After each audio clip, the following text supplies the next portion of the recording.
Hi everybody, welcome to our session today. Before we begin formally, I'd like to go through some house rules. So firstly, to minimize any disruptions, please ensure that you are muted throughout the session. Secondly, please take note that there will be time for you to raise your questions or share your own feedback at the end of the program. Just use the raise hand function and I will unmute you for you to speak.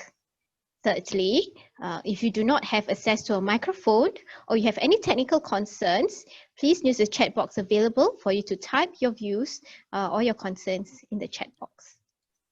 So for those who are using Zoom functions for the first time, let me go through some introduce some basic functions to you. So to stay muted, check that on the bottom left hand of the screen, the microphone icon there has a slash to it to check whether you are muted or unmuted. To raise hand, click on the participants icon shown in this screen here. A pop-up will appear on the right-hand side of your screen. Just scroll down and you will see a raise hand function that looks very similar to this blue hand icon that you see on my screen over here. Okay.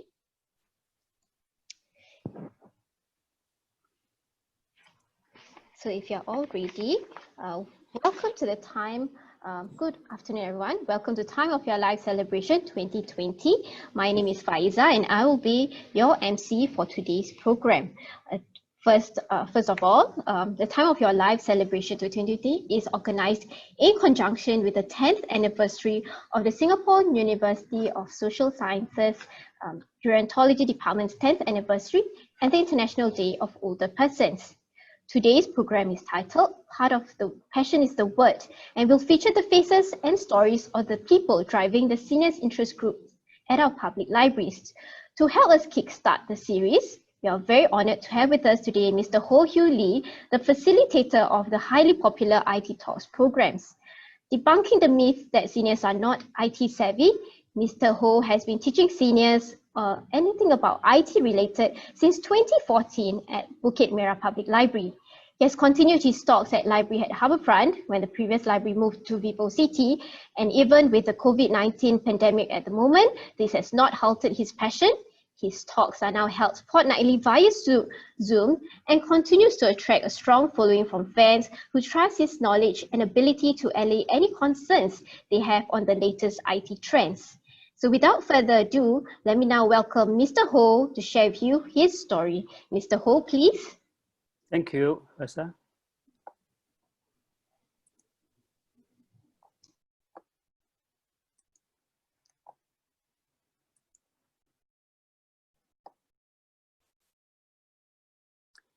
Good afternoon, everyone. Thank you for coming to this Zoom session. My name is Hugh Lee Ho. Come end of this month, I will be 78, a retired electrical engineer. Almost 51 years ago, after I said I do, this is my family. 3 children, 2 daughters, 1 son, and at this moment, 8 grandchildren. I retired in 2004. In 2006, I volunteered as a Friends of the Library, doing bookshelving and any other duties. And also in 2013, I was awarded the Silver Infocom Wellness Ambassador job. So this IMDA, every year before COVID-19, they have this yearly roadshow event where all the seniors are given opportunity to learn anything they want, either in a ITE venue or sometimes in just a roadshow in Toa Payoh event hall. So between 2006 and 2014, I did many things. I even volunteered in community center to help seniors how to use computer. And also worked for a short while in Marina Bay Sands during the construction period. Still not enough challenge for me. I advertised in a newspaper. At that time, when you advertise 3 lines about, I think 3 cm long, it's about $40 over. Just for the fun of it, I get many requests. So went to their homes, check what is their problem, computer problem I'm talking about. Use my technique to help them to solve. This is in addition to my library duties, sometimes in the afternoon, sometimes in the morning. So there are 2 incidents I would like to share with you in this home visit experience. One is, I think I went to a 3-room flat. The boy, I think most likely either in IT or higher secondary. He messed up the computer. He was so afraid. He told me this computer is shared by his sister. And after I solved his problem, he said, I only can pay you what pocket money I have. I will then not to report to my parents. Knowing his situation, I just tell him, there's nothing wrong with your computer. I just do a bit of here and there, and I didn't charge him a single cent. That's one incident. Another incident is, I went to a condo unit. All these are for fun, not really for making money. I knock at the door. The man of the house opened the door. His facial expression needs me to ask him what is he thinking about. So I asked him, I say, Uncle, what are you thinking about? He said, Uncle, I look at you, white hair. In that generation, how can you know how to repair computer? You just don't have trust in me. So what I did is I said, never mind, just tell me your problem. If I can't solve it, I don't even charge you my bus fare. If I can solve it, pay me anything you think I'm worth. So I solved his problem. Basically, his problem is just his son don't know why he downloaded his game and got some virus inside. So I helped him to solve that. So there are many other incidents. Get scolded also sometimes, but there are too many to talk. Unless you join coffee chat with me, I can tell you more. So in 2004, I started teaching IT for seniors in Bukit Merah Library. On the right is the Bukit Merah Library environment. Still a bit old-fashioned because the projector is, you know what I mean, put on the table type. So sometimes the leg balancing is out of order. We use telephone books or we use something to balance it to make sure the picture on the screen is horizontal. So all these fun challenges, we really enjoy it. And when Bukit Merah Library decided to move to Harbourfront with a new name, definitely we have better service, everything high-tech. And better still, the room is bigger, double projector, so we can take in more participants. And that is where I started I started my interest group in Bukit Merah Library. Then all the faithful followers follow me to Harbourfront. Then in addition, they start adding on. At the moment, I have about 172 members in my chat group. One more point I would like to add is that my family is very supportive of me in doing this voluntary work. My wife used to come to the class and mix around with all the participants. My children also come, and also my grandchildren. And better still, if for whatever reason I need to go overseas, my son will take over my duties. Because of COVID-19, I never stopped sharing my passion with my interest group. So at this moment, Zoom also gave us a free 40-minute session. So I told the library, I'm going to start one. You become my observer and see how I perform. If it is, well, good, let's continue. And that's how I started with Zoom. So that corner is exactly what you see and exactly what I'm doing now. My investment is just one lamp, one extension socket, and one converter. The rest are all my old equipment, sponsored by my children. Now, come to today's topic, a great love for volunteering and IT, and to bridge the digital divide of baby boomers. These are the disadvantaged group because technology never wait for anybody. You know, you go forward. You don't know, you just stay back.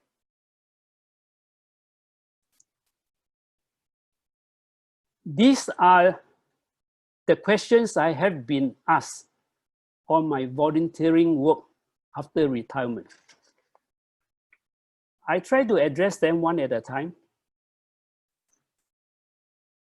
If I miss out any during the Q&A, you can ask me further. What motivated me to be a library volunteer? When I retire at 62, that is the government requirement, I think of myself. I still have many good years ahead of me. What should I do? I think of my own interests during my working life, because everybody has a hobby, even when you're working. I like to fiddle around with computer parts and things like that. So computer technology is one of my passion and interests. The other one is photography. I used to be very critical on photography. All this I learned from my uncle, how to develop black and white and all this. So I continue to pursue these two topics, go to a library, borrow whatever books they have, and go around and just self-learn in that sense, because I don't think I have money to go to. In those old days, you don't have a skill development fund. So everything is cash on your own. So I reluctant to use those money. So I go to a library and borrow whatever books they have. Now, my view of retirement. Retirement provides us the chance to catch up and discover new things that I love to do and to help others in the same time of their lives to find the things they like as well. So my view is, since I'm learning, after I've learned, why not share with those who are also interested on the topic that you are interested in? So that is where I started to share my skills with people who come to the library to learn IT. It is also a chance to change course, to pick up a new skill. What sort of challenges I have encountered? Engaging senior with difficult topics like information technology, we have to be very skillful in not telling them too high-tech explanation. We have to understand them. So as a senior, I understand how they feel.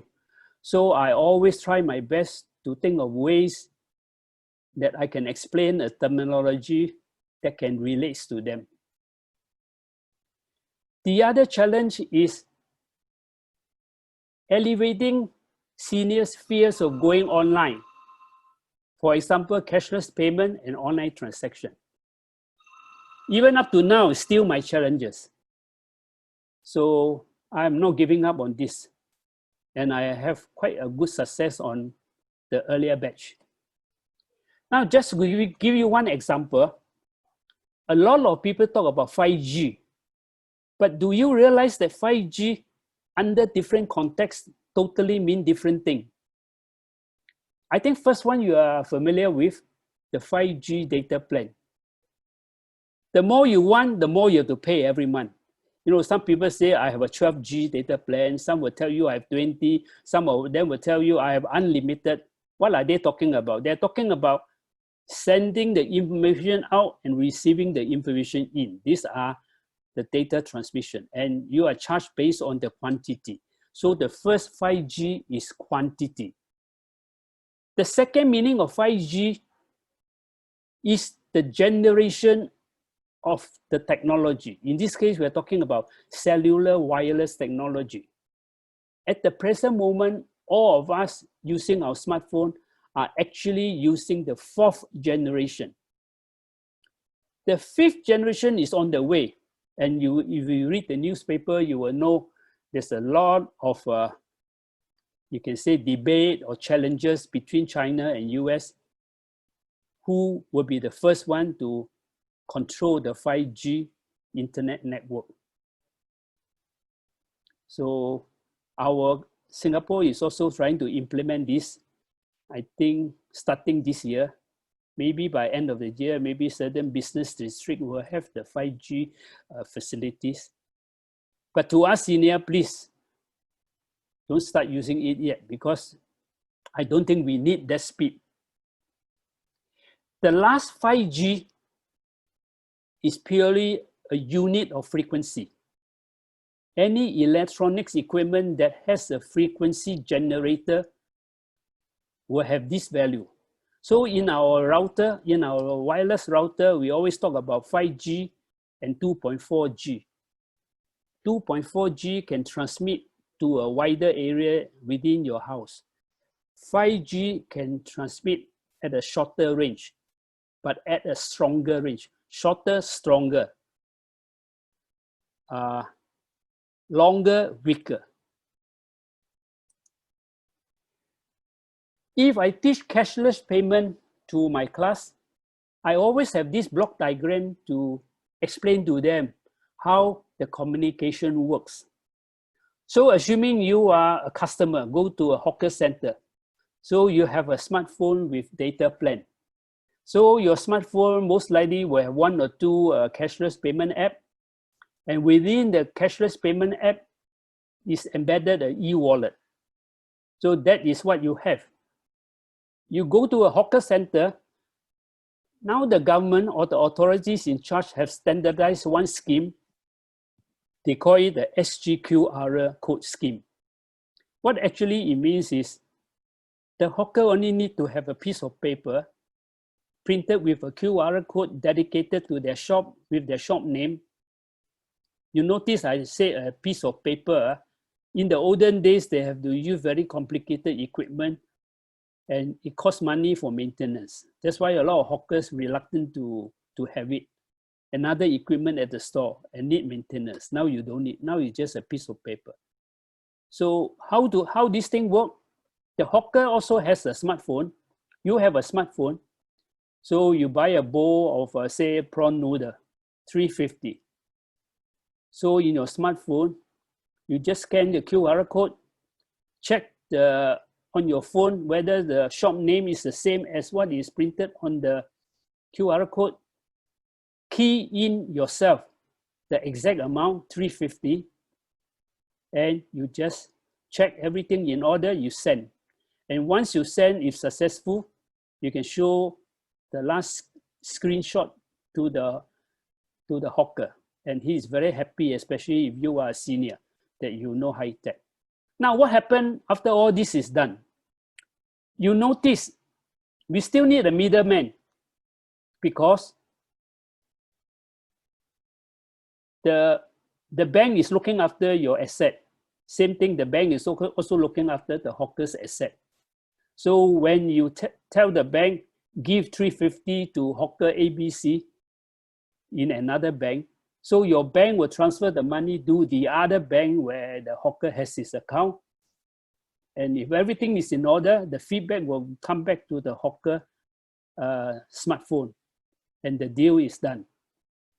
Now, you notice I put the word Internet of Information. What is the meaning? Internet of Information, just to explain to you in a very simplistic way, you send an email to your friend. You are actually sending your friend a copy of the email. Why? Because the original email is still in your smartphone. So that is called information, Internet of Information. Now, if you send $1 to your friend, you have to send the real $1 and make sure your account have $1 less.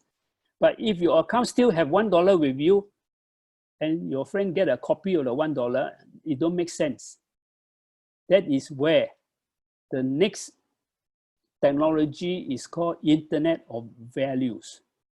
Internet of Values consists of two items.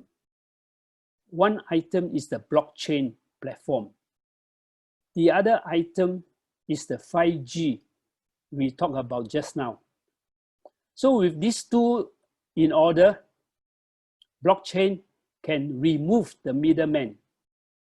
You actually in future controls your own money within your block.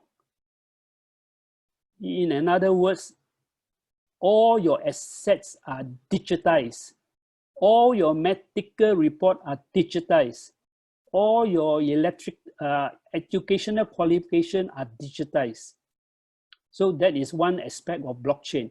There are many aspects of blockchain. Blockchain can do many things. It is outside the scope of this talk. But just to give you some idea, next time, all the bank staff have to retrain to do something else, because managing somebody's money is no more a need in future. Computerization with blockchain can do that more efficiently and more securely. Now, when I teach cashless payment, especially to those who are still fearful of using cashless payment, I tell them, if you are so fearful of exposing your bank account or your credit card to the internet system, why not you try one I can recommend you that do not need a bank account, that do not need a credit card, and still you can enjoy and practice cashless payment. So these are all the things I share with them in this cashless payment lesson. And normally I try to remind them that the quickest way to acquire self-confidence is to do exactly what you are afraid to do. Later on, I'll tell you something more about this. How did I sustain the monthly event for the last 6 years? Being technically trained, it is easy for me to self-learn some of the tools that I required for time management and other things. So for time management, I use Google Calendar. For productivity, producing my presentation and other things, I use Microsoft Office. And for content, I use the search engines. There are many search engines beside Google, and also go to the library to borrow relevant books.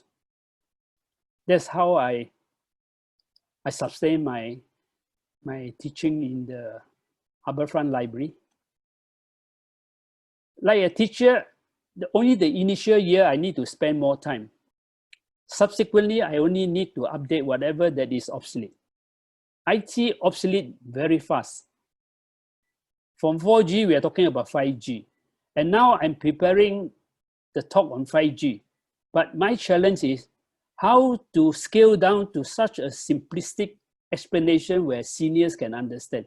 I'm not talking about the working class who need blockchain and 5G to upgrade their career. I'm not talking about that.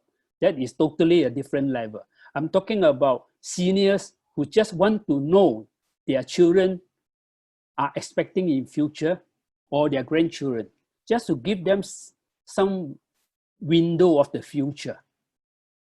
Definitely is beyond our time, but it's good to know. So that is what I'm trying to do now. How I started to use Zoom, I briefly discussed just now, but here just give you more details. When COVID-19 got serious and work from home was introduced, and Zoom gave us the free account, I go to YouTube and learn how to use it. And as I told you, I have an interest group of 170 over. I just broadcast to them saying that, hey, we can continue our lesson if you are interested. This is how you use Zoom. If you all don't know how to use, I give you a connection lesson. So I actually conducted a lot of connection lessons with those who are less technical. How to download Zoom, the patch, how to connect with me, by what method, by email method, by what method. So I get them confident so that when I start my lesson, they know exactly where to look for the link or look for the password. So that is how I get them involved and make them familiar with using Zoom. So after all this is done, I also challenge myself by telling the library staff saying that, hey, can you please be my observer and see whether anything needs to improve? And they are so happy they join in and they feedback to me, and that is how we got all these Zoom lesson continued after the physical class that is not allowed to conduct at this moment.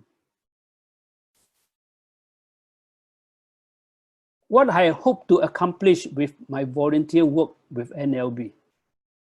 You notice all my Zoom lessons, technically is I talk, they listen. But that is not what I want. But being Singapore culture, you notice that very few of them were there to open their mouth and start to ask you. And besides, they always tell me, Mr. Ho, how can I ask you? Your topic is so complex and difficult. I don't even know how to generate a question to ask you. So I understand them. But that is no excuse to learn, at least to attempt to ask some questions, any topic that I present in the class. So I intend to convert this lesson, you can say, method or platform to a community-based gathering for a specific purpose.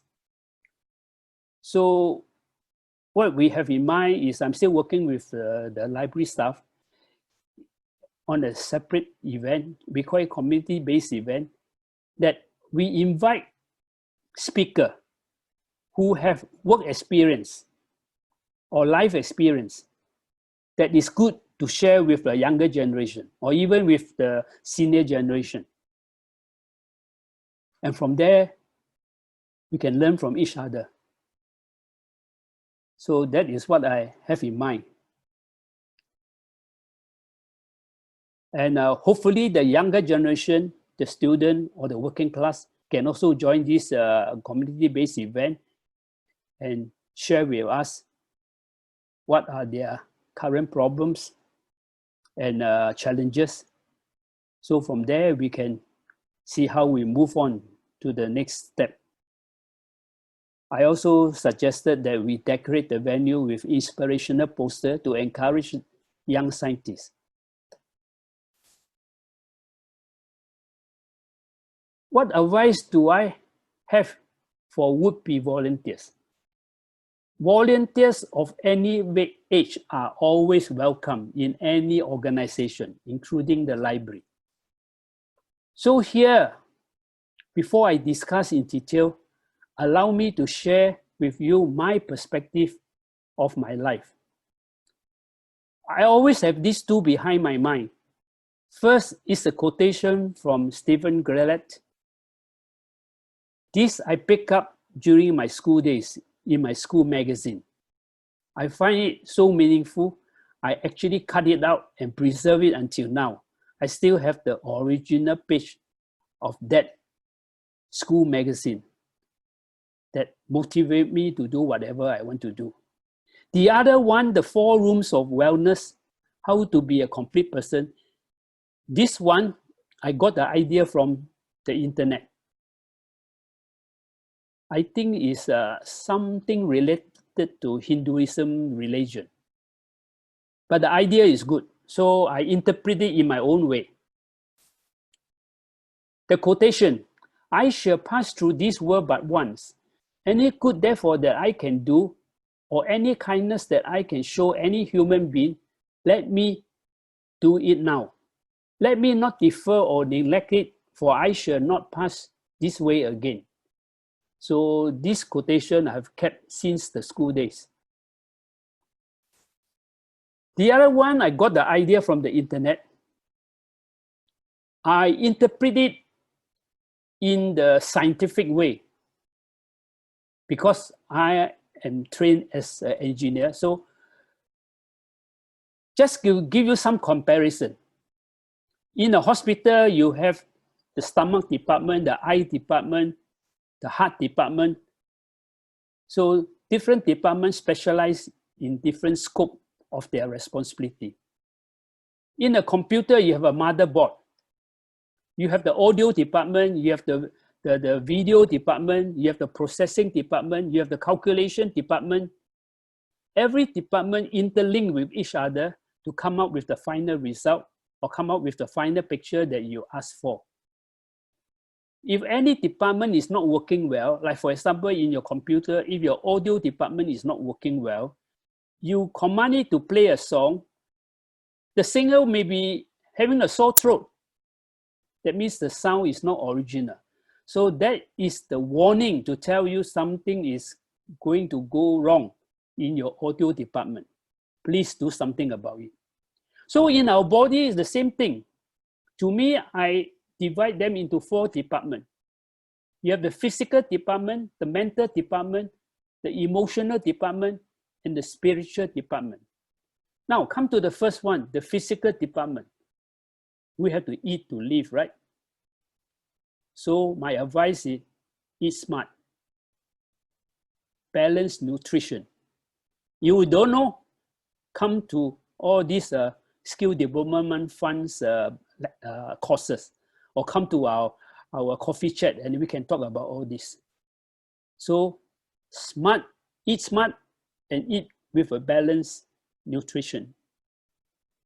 For the mental, have an active mind. Engage in lifelong learning. Socialize. Make sure you have friends. Outward thinking. Ask. When you attend any talk, ask. Give your views. Doesn't mean that whatever I say, you must agree with me. You may have a different view. Say it out and we can share our experience. Your angle of looking at a certain thing and my angle may be different. And both of us may be right in a certain aspect. So that is where we learn from each other. So mentally, to be active. Now, emotionally, the emotion that breaks our heart is sometimes the very one that heals it. One example I can quote on emotion is anger management. There are some people, once they get angry, their blood pressure go way high. Don't ask me why, I'm not a doctor.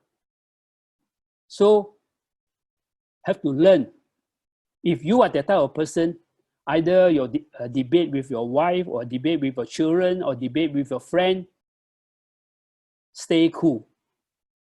Learn to agree to disagree. That is how you can get out of the situation.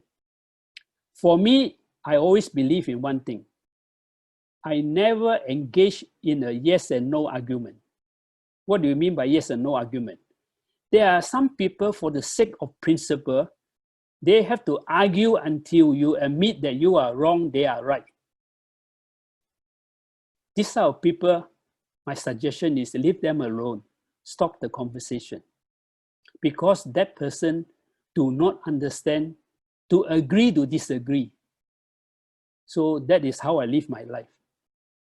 So chances of me getting angry is very remote because I have all these tools with me. I don't engage in yes and no argument. I believe in agree to disagree. I believe in where you come from. So this is how we can manage our emotion. Spiritual. Spiritual doesn't mean only going to church. Spiritual can also mean reflecting and appreciate on beauty around us. Where can you get beautiful words? Go and read some poems. Read some whatever non-fiction book. There are a lot of good authors, writers who can write very or describe very beautiful story or scenery that really can relax you. Nature is when you go photography, use your eyes to appreciate what you see in front of you. And better still, learn photography, learn how to capture it, and remind yourself the beautiful event that you have gone through, either in a tour or in an outing or with friends, enjoying a cup of coffee, whatever it is. So all these are happy memories that is good to preserve. So learn photography, learn how to appreciate, learn how to capture the happy moment. Animals are for those who are pet lovers. I don't have a pet, but my children has pet. So you know what happened? When they go on tour, I'm the one who look after their pet. So I also have to learn how to manage it. If not, I will be in big trouble because only me and the pet in the house. If I don't understand the pet, I cannot make it to eat or I cannot make it to shit. So that is my challenge or my problem. So I also have to learn a bit of it, even though I'm not a pet lover. So everything also have to learn. Now, the last statement I put below is most of us tend to live in one room. That means we try to focus on one of the department most of the time. So what I'm saying is, unless we go into every room every day, even only to keep it air, like just opening the window, we are not a complete person. So we must have a balance of all these 4 needs in our body. Physically, if our stomach is giving trouble, there are warning signs. Warning signs is to tell you, hey, I'm having trouble. Please do something. So you know what to do lah, huh? Go to the doctor there and ask the doctor what is happening to you, and they will know what to do. It is not your problem. It is the doctor's problem to find out what is happening to you. So the rest also, you can attend talk or read books to improve yourself on all these 4 departments.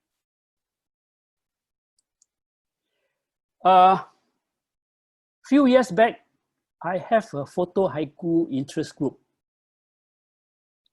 And we challenge each other. I'm not expert in this. As I said, I am a scientific person in the last stage of my life, but in the O-level school days, I do learn a bit of literature in English. So I try to recollect what I've learned, go to the library, borrow some books on what is meant by haiku and all these things. And after that, we share among each other the meaning of photo haiku. And because I'm skillful in managing a photo, so I teach them how to put text onto the photo and how to crop the photo to whatever piece they would like to show. And the rest is up to them. So they come up with many beautiful haiku poems. All these are recorded in my blog. And this is done by me. A photo contributed by one of my participants. You notice haiku initially has the formula of 575. Edge of the shoreline boats in solitary ease after a day's catch. But nowadays, I was told you don't need to follow this rule. You can write any form you like. No, not only 3 lines, you can write 2 lines also can. So what happened here? Haiku poems can bring out the beauty of nature, humanity, and compassion in oneself. By learning haiku, we think of beautiful words. With a photo, we need to edit and put in text. All these are lifelong learning. You don't know, never mind. Come to the class and learn. So by doing photo haiku poems, we have visited at least 2 rooms. Just now I mentioned to you about the rooms, the department. One of them is the mental room. The other is the spiritual room. Maybe also emotional if your poem touches on our emotion. So you see, by doing haiku, you can actually activate 3 departments of your body. So you can complement it with other things you do. There are some books I read on aging, they say that every day we must do something different. A lot of people ask me, what do you mean by different? Different means, like for example, every day you go to one coffee shop to eat lunch. Why not one day you go to another place? Maybe the place is cheaper, more value for money, or maybe tastier. So that is what I call adventure. So for me, since I retired, if I have a time, I will bring my wife to as far as Tampines or anywhere just to discover where we can find cheap and good food. So there are many things we can do.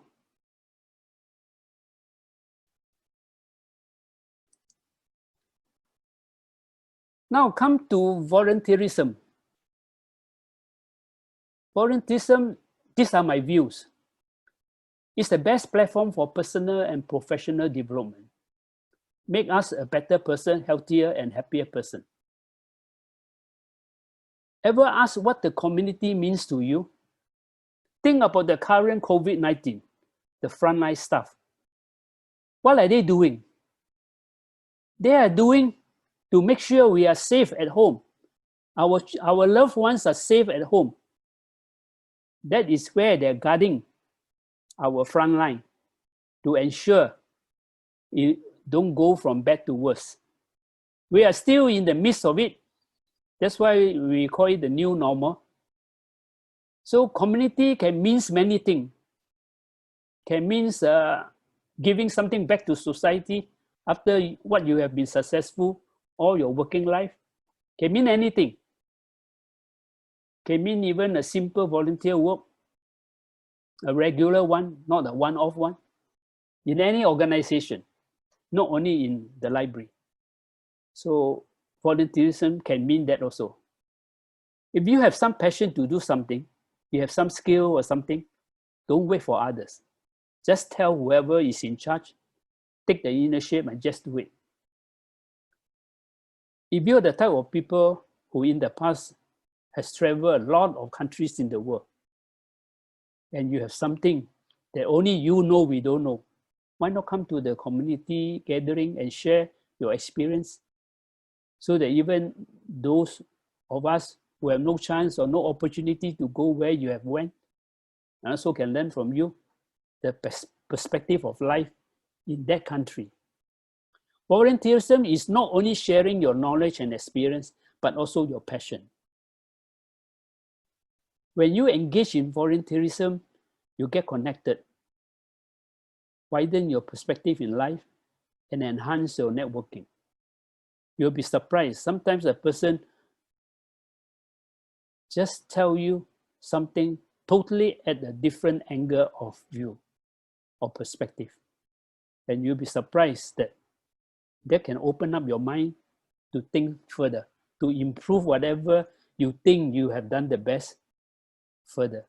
So these are some of the advantages of volunteering and mixing around with the network.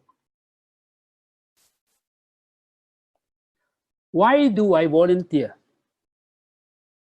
I have been teaching IT at libraries for many years and enjoy the satisfaction of seeing my peers go from being afraid of IT to being excited about learning tech.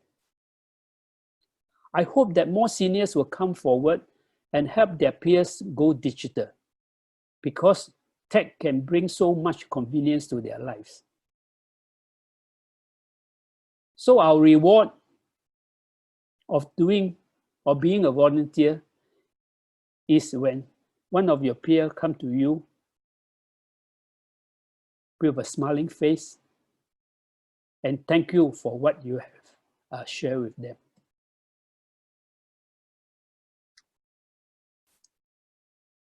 Now, teaching in the library in the old days, you can say that is the official event. But as I told you, I have an interest group. I don't only see them in the classroom. Like you go to any work skill fund or whatever it is, you go to a course. You have a trainer and you are the participant. After the 2 hours over, you don't know me, I don't know you. That is the environment of a lesson. But if you come to Harbourfront or you join our interest group, I have more than just being your trainer. If I find any place good to experience, like going to the art restaurant for lunch, By the way, art restaurant is near to Cashew MRT. It is a pathway school where they train people who are not so academically skilled to have a useful lifetime job. So you have volunteers who come to this restaurant. When I say volunteers, I mean those expert, professional chef from some famous hotel or things like that come here and teach them how to prepare the meals, how to cook the meals, and how to serve the meal. That is this art restaurant. So every day they have a limited set lunch. They have lunch, tea, and dinner. So if you go in a big group, it's good to place a reservation. So what happens is we go there, those students will learn how to serve you. The cook inside will show you what they have cooked for you. And it's very cheap. Definitely it's very cheap. I think it's less than $15 for a set meal that you have coffee, a main meal, a dessert. If you don't like to eat set meal, you can eat those, we call it hawker food, like prawn noodle, whatever it is, but on certain days. Also very big portion. One bowl of dessert, $1. This is the type of price I'm talking about. And now, if I teach cashless payment, I don't stop at just having them in the classroom. I challenge them. I say, if you are serious with cashless payment, why not you decide a platform, that means which bank you want to join, make all the connection with the internet banking and blah, blah, blah, everything, and let's go to a food court and practice it. So I am actually holding their hands and give them confidence. So this one is, I think, in Food Republic, I think in One North. They are very patient with us because I explained to the cashier, I said, please be patient with us. These people are learning the first time. So they are very, very patient with us, and everyone enjoy the meal, and we just have a record of sitting down and chit-chat. If I teach photography, same thing. I will bring them out for a photo walk. They will learn what they have learned in the classroom, how to take proper picture, how to take meaningful picture, how to take quality picture. All this they learn in the classroom. And with their smartphone, they can achieve that. Definitely for the serious one, they will bring their SLR. I also can help them. So 1 year, I will bring them to one location, Chinatown. Another year will be Singapore River. My work is always not more than 2 hours and always end in a food court, end at a food court. So there are many conversations along the way and even after ending the work. Botanical Garden is another year. And I also have what I call a Christmas walk. This one always happens on the last Friday before Christmas. That is where all the events are happening. Tourist Promotion Board will decorate the whole of Orchard Road. All the retail shop, depends on their profit margin of that year. You will see what they have done for their shop. And the participant will learn night photography. And that's how we enjoy one night, one outing every year. For me, it's also to tell me that I have survived 1 year without any big problem.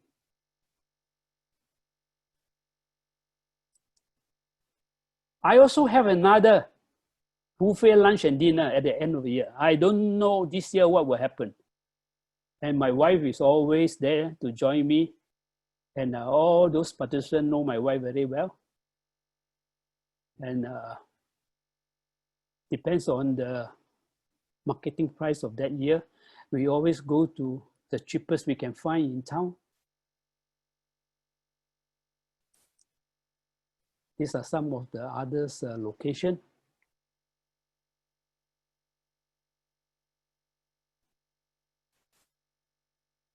Now, There's another sample lesson that I teach on housekeeping of smart devices. When I teach housekeeping smart devices, I always make them aware of 3 words: why, how, and if. So I tell them, why is to understand the problem. Understanding removes fear. Why my smart device is running so slow?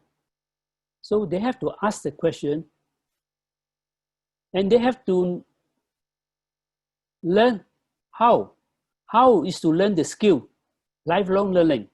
That's where I teach them how to improve their smart devices in whatever problem they have. Sometimes they may be doing the wrong thing. How can I improve the situation? If it's the consequence, and most of them fall trap on this one. Loss of data and memories. If I don't housekeep, what are the consequences? I give you one example. Most of the people with their smartphone have more than 1,000 pictures or more. Depends on their memory size. What happened one day? The smartphone just refused to work, refused to even turn on. So what happened to all your pictures inside the smartphone? You just can't retrieve it. Yes, you can go to Simlim and get somebody to do it for you, but that's not 100% guaranteed. But don't forget, you go there, it's a service, you have to pay. Why not you just come to our class and do the basic housekeeping, and you are happy, the phone is also happy, because the phone is working happily, not struggling to work for you. So that is the advantage of coming to share your problems with us. This is the new event I mentioned about. The event is called Our Community. This one is not so much as I talk, you listen.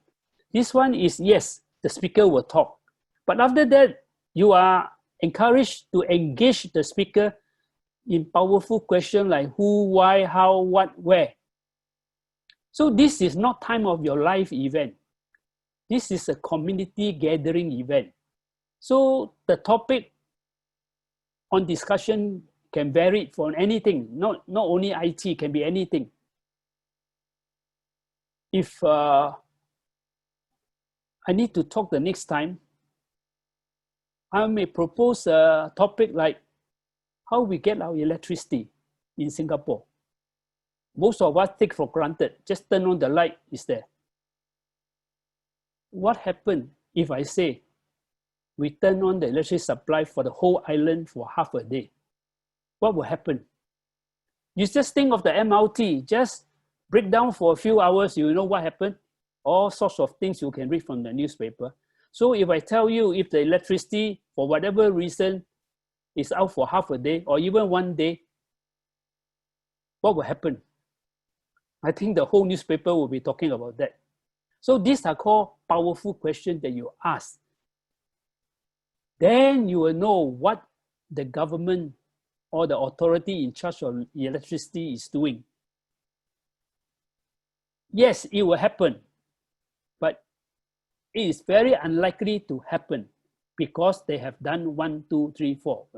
So that is where you start to learn by asking powerful questions. So I put down the second Wednesday of the month. That is, if I am asked to talk, I normally program it on second Wednesday of the month.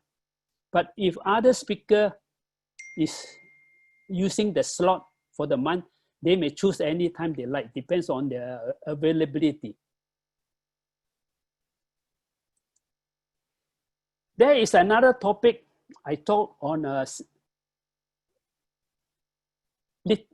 IT literacy, digital literacy for seniors. Digital literacy for seniors related to smartphone. So when I do this topic, I always give them all the opportunities that is available now. I think most of you are familiar with smart TV. Smart TV is more than a TV. It can serve the internet. It can give you YouTube videos and all that free of charge. So if you subscribe to Netflix, you can have Netflix. So you have other choice. No need to use the StarHub channel. You can use this or Singtel channel. So you have more options to choose. So when I use the word smart, you know, smart speaker. If I tell you a Wi-Fi speaker is a smart speaker, a smart speaker has no knobs. It's just a black box with an on-off button. You can put this box anywhere you like in the house, in the ceiling, anywhere not reachable by hand. Then you see how it works. Just use your smartphone. You can control the speaker to connect to anywhere around the world, any station around the world. You can even play the music from your smartphone.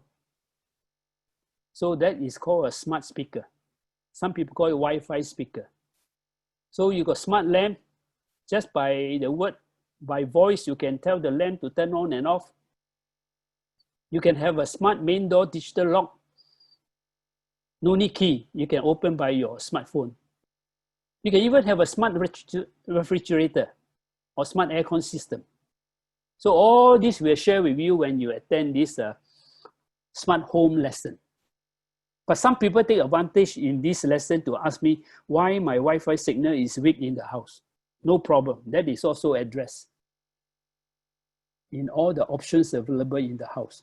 If you join our interest group. When I talk about a smart device, I'm talking about one that can talk back to you. And it is happening. I saw one of these model in I think best retail shop. I think about $8,000. So that is only the first design by that company. But as the years go by, people will start to improve it and the price will start to drop. I still remember during the early days, I bought a plasma TV, $20,000. Even the salesman don't believe me when I go to the shop, I say, I want this TV. He just refused to serve me because nobody buy that model to put it in a housing board flat. He refused to serve me. So I get so fed up. I asked him for his manager to come. I talked to the manager. Are you serious? I said, I want that. And finally, he bring me to his office and we sit down. I just give him one condition. Deliver this item before Chinese New Year. Because he said he don't have stock. Stock come from Holland. He checked through his shipping, delivery schedule and all that. He promised me it can be done. But because the time is so tight, he has to bring the whole case to my house and uncase in my house. You just see the timing we are talking about. He cannot uncase it in his warehouse and bring the set to me. He uncase it. So as the years goes by, my monitor don't give me the perfection that I want. When I say perfection, I mean it's not really spoiled. It just don't meet my standard of my eye. I go back to the shop, I say, I want to change the monitor screen. He say, to change that requires $6,000. Just to change the monitor. I scolded him. I said, I'm the first one to support you, and now you charge me these are prices. Then management start to talk and all that, and finally reduced to 2,000. So I extended my plasma to another, I think 5 years or so, until the item got obsolete, and I have to throw it away. So sometimes things happen like that. If you really want something, you go for it. And you have to pay for it, because at that time I'm paying for the R&D, research and development. When you buy something just invented, the price is always higher than when they start manufacturing more numbers. So I pay the R&D price plus the manufacturing price. That's why the price comes so high. Nowadays, you can get a very good digital TV that can do better than what I've seen in the past. Now, when I teach Windows 10 operating system, I don't only teach the operating system, because I noticed that I have to approach it in a holistic way. So I will tell the class the whole computer system, what is it made of? It's something like just now I talked about the wellness consideration. So a computer system is actually used by a user. So if the user is not trained to use that smart device, even how good the device is, it will keep on complaining to you that it is not a good device because it lacks the knowledge of using it properly. So the user have to go to class and learn how to use it properly. So have to be a smart user, not to get scammed and all these things. Now, the second part is the application. Application are for those people who are still working, like Microsoft Office, Photoshop. All these are complicated programs that can serve an objective. So for us retirees, we don't need to worry so much about application. The next one is operating system.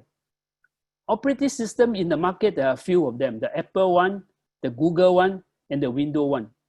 So have different architecture and things like that. So, but for most of us who are using our PC, mostly is landed with Windows 10. So I focus on Windows 10. I show them how to improve the system, how to get it boot up faster and things like that. But there's another aspect, we call it the hardware. Most of us neglected the hardware aspect. The enemy of electronics is heat. It's something like medicine. You eat any medicine, there's always side effect. The more powerful the medicine, the more powerful is the side effect. So same thing with hardware. The more powerful is the equipment, the more heat is generated. So if you are the designer of that equipment, you have to also consider heat management. Heat management, finally, as a layman, you will see a lot of openings in the box or whatever it is. So if the openings are full of dust, cover up the ventilation system, or worst of all, you have a lizard trapped inside the moving parts and the moving parts are not moving properly, you will have trouble. All these are my experience. When I go to house visit, I service their desktop and all that, I can find all sorts of funny things inside the desktop equipment. So normally I start small. I will start to make them aware on a complicated system. Then if they are comfortable with it, I will engage them, give them some homework, so to speak. And if they're still good at it, I will give them more difficult project to challenge them. So that is how I keep the interest group intact. Once a year, I also try to do some coding programming with them. For us, we are not programming to make a process work. For us, it's just for fun.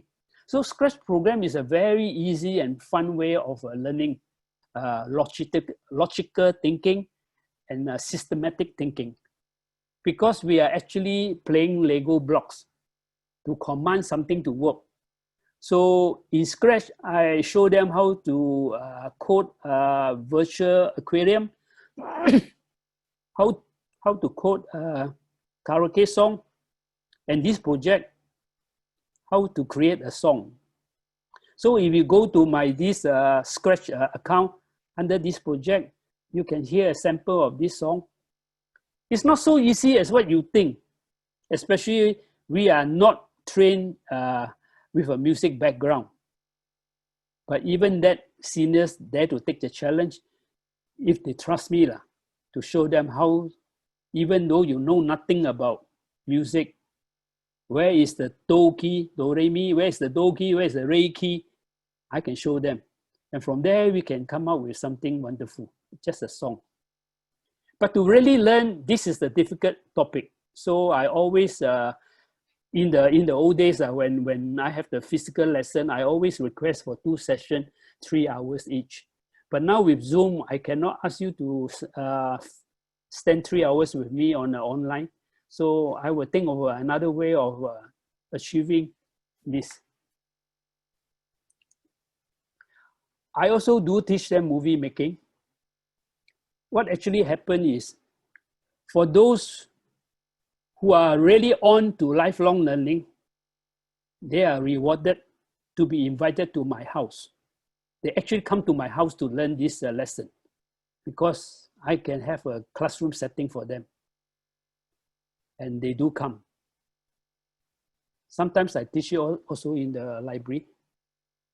So what we do with this, in our life journey, we may have traveled a lot with a lot of tour photographs, or we may have a lot of events like grandchildren getting married, or our children getting married, or somebody getting a birthday or anniversary. All these are events that we can make into a digital story.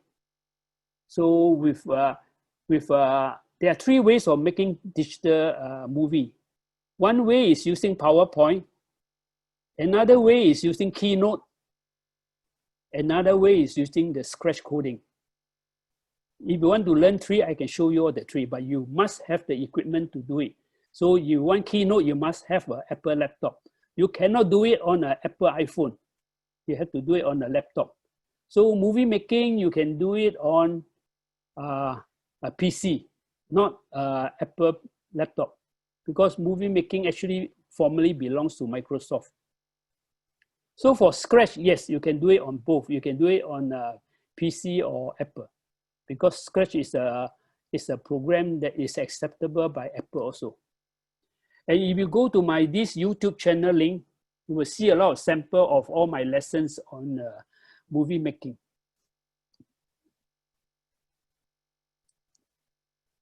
Now, let's stay in touch.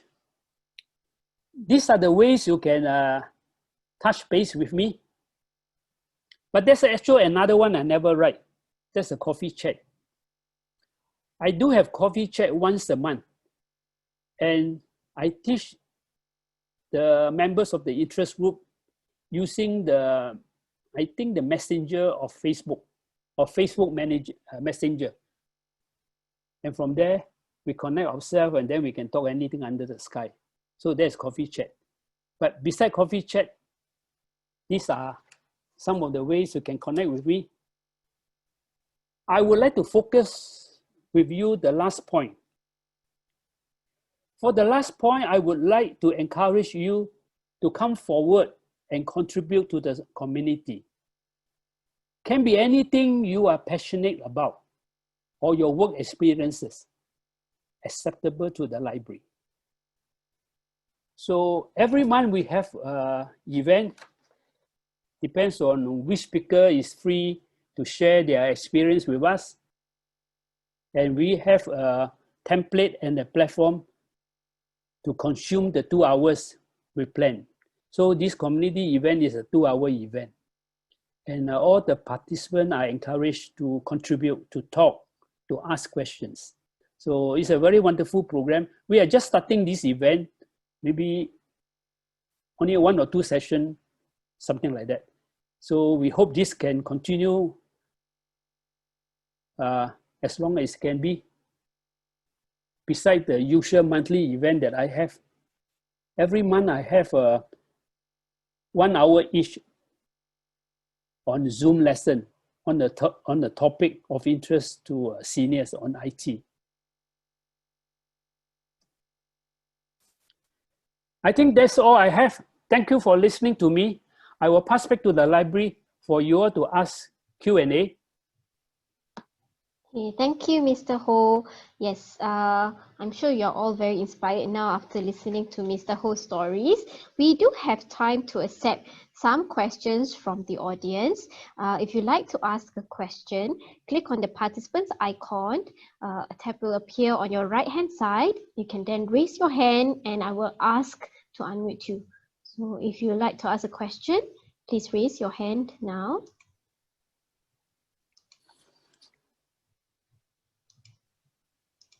Do we have any interested participants so far? Me. I think Mi Chun, is it? Yes, Yuni, you're very inspiring. Thank you. Yeah, very, very inspiring. I've decided to do a small version of you. Very inspiring. Thank you so much, really. Yeah, thank you. Okay, thank you, Mei Chun. No worries. Okay. There's no questions. Maybe I would like to pose Mr. Ho a question. Mr. Ho is really one of a kind volunteer, and we really like to have more Mr. Ho at our public libraries.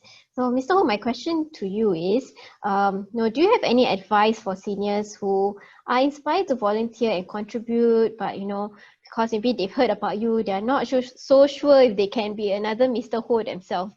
So, what would you advise for this type of seniors?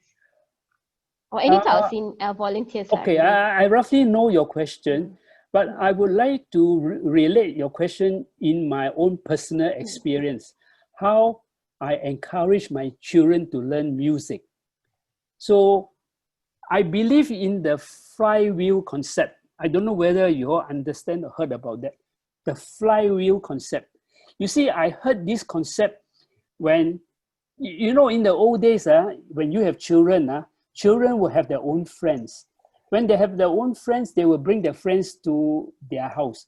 Like for my children, they bring their friends to our house. So I come to know about them. So from there, their children go back and tell their parents, and their parents also interested in us and invite us to their house. So one day, I went to a professor's house. He is lecturing in NUS on, I think, biotech.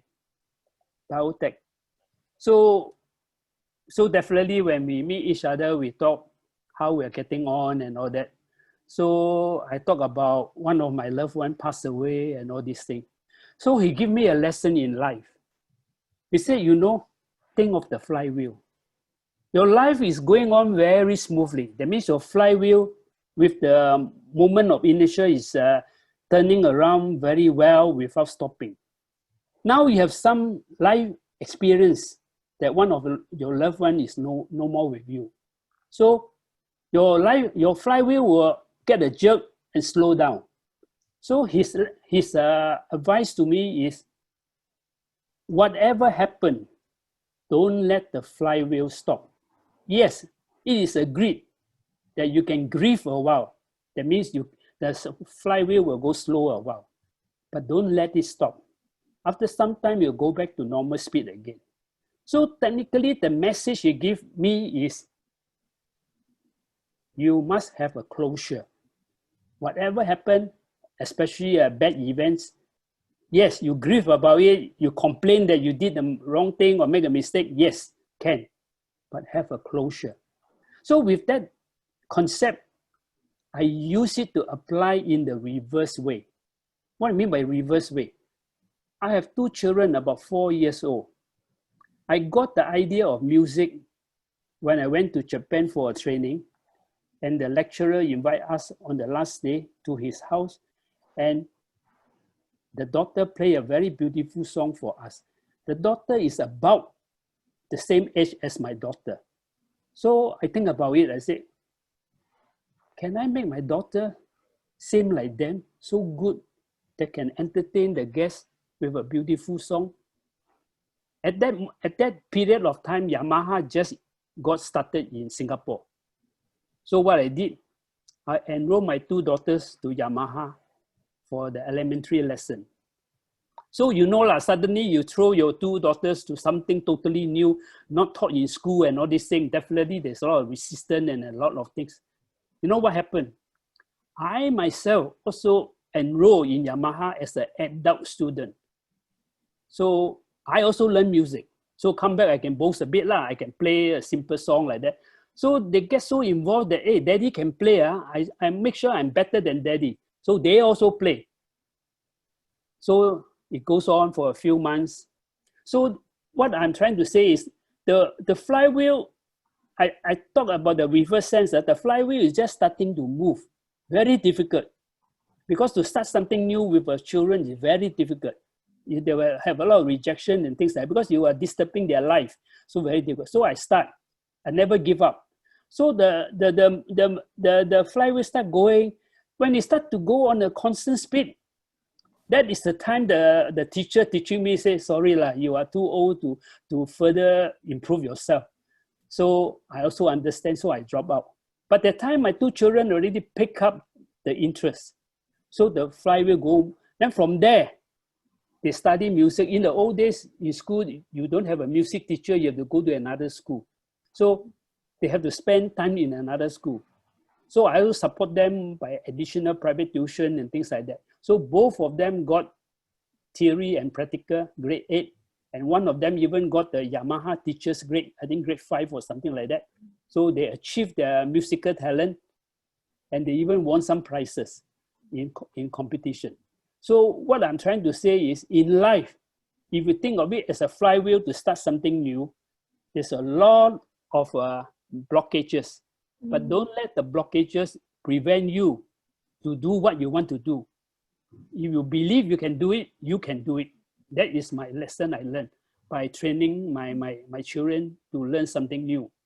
Also from a lesson I learned from this professor who tell me on the reverse way that when you have something bad, flywheel slowly slow down, don't let it stop. Let it move again and after thing, have a closure and move on. So that is how I explain how for would-be volunteers, don't get scared. You may not follow like what I'm doing, doesn't matter. You can be my assistant. Just speak 5 minutes in the classroom, good enough. No, this is how we start to build our confidence, and from there you start to see what you are interested in and you focus on that and everyone will love you. Thank you. Okay, thank you, Mr. Ho, for sharing about the flywheel concept. I think I'm also very inspired. I think you also shared earlier in your presentation slides about how the quickest way to acquire self-confidence is to do exactly what you're afraid to do. Yes. So I think this be one of my own personal takeaways from your talk today. Interestingly, just now you mentioned about how you were learning to play the piano, and the teacher told you that you were too old to play. Mr. David So actually has a question related to that. His question is about, have you yourself encountered ageism or people who discriminate against elders, and how do you handle such a situation? This is a very wide scope question. We have to go to specific because different situation needs different reaction. Like for example, I always tell my wife, wherever I go, all the service people who serve me always start to talk to me in Mandarin. What do you think about that? What do you think that frontline staff is thinking about you? Is it thinking about you that you are not educated, or thinking about you that you are not English educated, or what? Or is it their instruction that they have to talk to a senior in Mandarin first? Not dialect, I'm not talking about that, not Mandarin. So for me, I'm not angry or what. I take it as a challenge. And I practice my Mandarin in that way. I talk to them. Sometimes it can be broken a bit, but doesn't matter. They understand me, I understand them, and the thing gets solved. But my question is how to address it. So in this situation, it's like that. But other situation, you have to give me a specific. Then I can tell you how I react to that situation. So I guess this question would depend. So perhaps maybe Mr. David, so if you're interested, you can write into Mr. Ho personally and clarify your question further. The next question is actually from Avril. Avril asked, Mr. Ho, can you please share how you archive all your data and information? This one is a bit more technical. So Mr. Ho, maybe you can try to keep it short since we are running out of time. Okay. I think you have to come to my storage lesson because which is tonight. Yeah, because if you think that document or that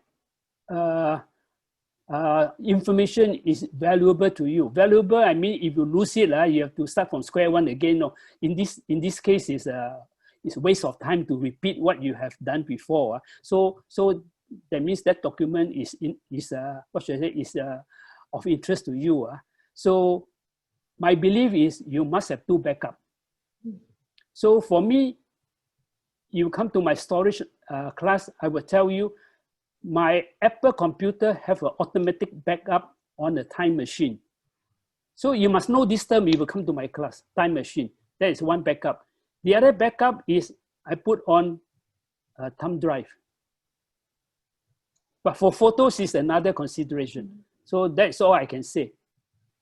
Okay. Ken, we have one more question from David. So I think in the earlier part of your presentation today, you already shared with us about how you borrow books from the library to keep up with digital trends. Are there any other resources that you also know that you can share with our participants today? The internet has a lot of information, but the problem is which one is telling you the truth, which one is telling you half truth. So this is the challenge. So for me, as I say, I'm technically inclined and I know where to go for it. So search engine got many. You got Google, you got Ask, you got Edge. Last time it's called Explorer. Then I think there are many. Okay. So if you don't believe in one, you see a few lah. That is only for content. If you're talking about news, it's a different thing. Certain news outlet, you can totally ignore them. They're talking rubbish. So these are called experience. So by coming to Coffee Chat, by joining our interest group, you know, my interest group, I have A, B, C, D, E, F. I got 5 groups. Those who talk rubbish are in one group. So those who talk rubbish don't mix up with those who talk sense. So I'll make sure that they are of the same kind of people. So from there, you will know who is talking rubbish and who is talking sense. Okay, thank you, Mr. Ho. I think that's all the time we have for the question segment today. If you are interested to join Mr. Ho's interest group, you can actually register via NLP Eventbrite page. I will give you all the URL link later. So Mr. Ho actually has a talk tonight called on cloud storage. So if you're interested, you can join in you can write into us. I will give you the email address later. I will try to provide you the email, the Zoom link if we still have vacancy. Okay. So yeah.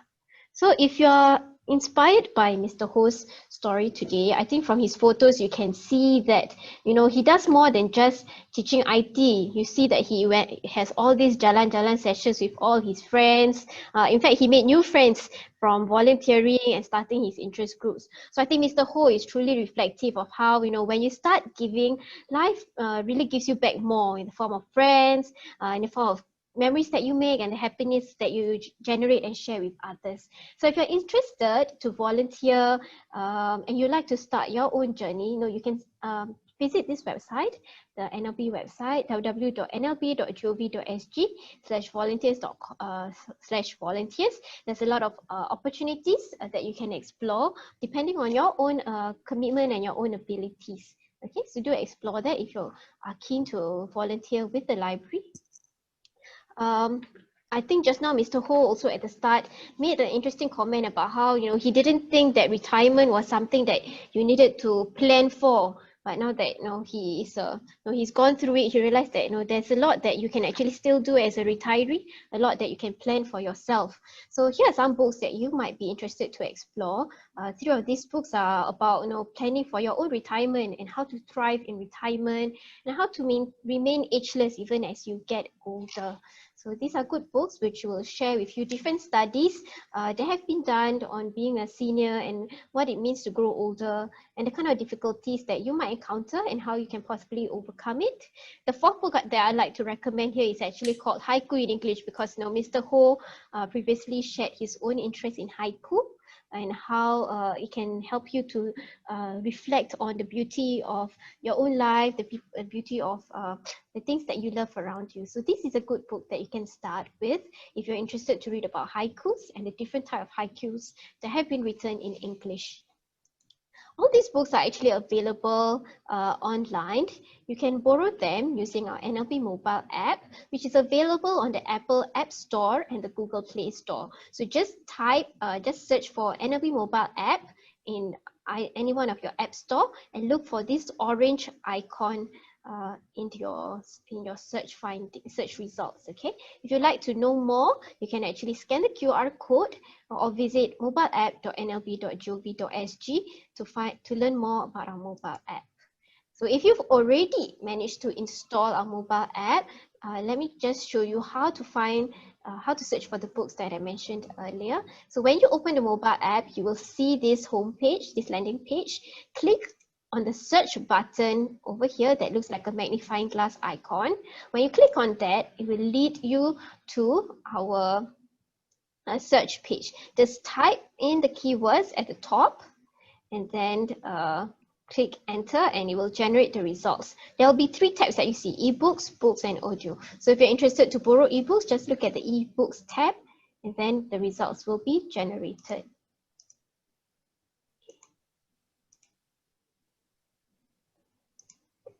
And then, yes, so when you search, once you manage to find the results, click the one that you want and you can proceed to borrow. So I hope that you enjoyed today's session. If you'd like to find out more programs related to our Time of Your Life Celebration 2020, you can scan these QR codes. I will also provide you with the chat links below. Hold on. Okay.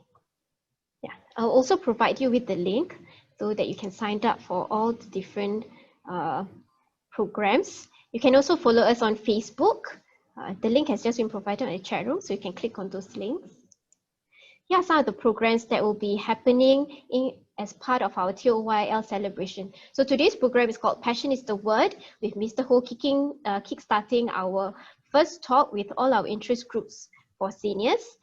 We will have 2 more sessions. On 15 October, we'll have our interest groups called the Heartlands Book Club, as well as the Tampines Yuki Jammers.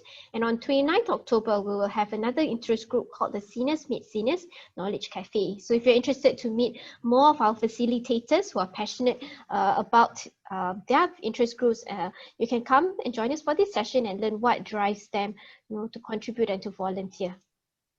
You can also sign up for another series called the Happiness Choice, Positivity in Pursuit of Life's Passions. This session will be spread out over 5 sessions and involve 10 seniors who are active in different fields such as photography, CLAT, and many different things. So they will share for about 15 minutes and then there'll be a opportunity for the participants to interact as well with the seniors. Lastly, we also have our industry expert series where you can hear from seniors who are keen to, who are involved in the gerontology sector. So learn some of the best practices and some of the concerns within the industry. We actually had our first session this morning and we'll have I think about 9 more upcoming sessions that you can find, that you can join in for throughout the month of October. So last but not least, I'd like to invite you to also fill up our feedback form. The link has been provided in the chat room. You can also scan the QR code over here to provide us with your feedback. Okay, that's all we have with us that's all we have for today. I hope you enjoyed the session very much. I think we like to take a group photo just before we end today's session. So if you don't mind, I'd like to invite everybody to just turn on your webcam so that we can have one group photo with Mr. Ho. Okay, okay, I'll give you